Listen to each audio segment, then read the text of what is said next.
சங்கீதம் 2ஆம் அதிகாரம். ஜாதிகள் கொந்தளித்து ஜனங்கள் விருதா காரியத்தை சிந்திப்பானேன்.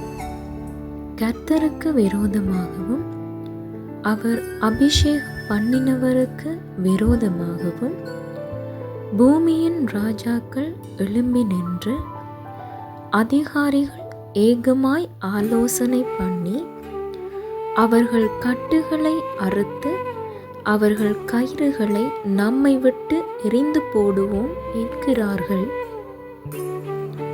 பரலோகத்தில் வீற்றிருக்கிறவர் நகைப்பார், ஆண்டவர் அவர்களை இகழுவார்.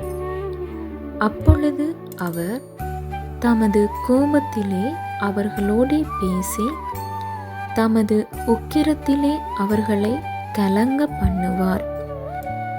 நான் என்னுடைய பரிசுத்த பர்வதமாகிய சீயோன் மீதில் என்னுடைய ராஜாவை அபிஷேகம் பண்ணி வைத்தேன் என்றார். தீர்மானத்தின் விவரம் சொல்லுவேன். கர்த்தர் என்னை நோக்கி, நீர் என்னுடைய குமாரன், இன்று நான் உம்மை ஜெனிப்பித்தேன், என்னை கேளும். அப்பொழுது ஜாதிகளை உமக்கு சுதந்திரமாகவும் பூமியின் எல்லைகளை உமக்கு சொந்தமாகவும் கொடுப்பேன்.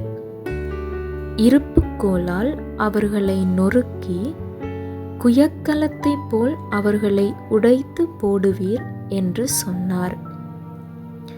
இப்போதும் ராஜாக்களே, உணர்வடையுங்கள்.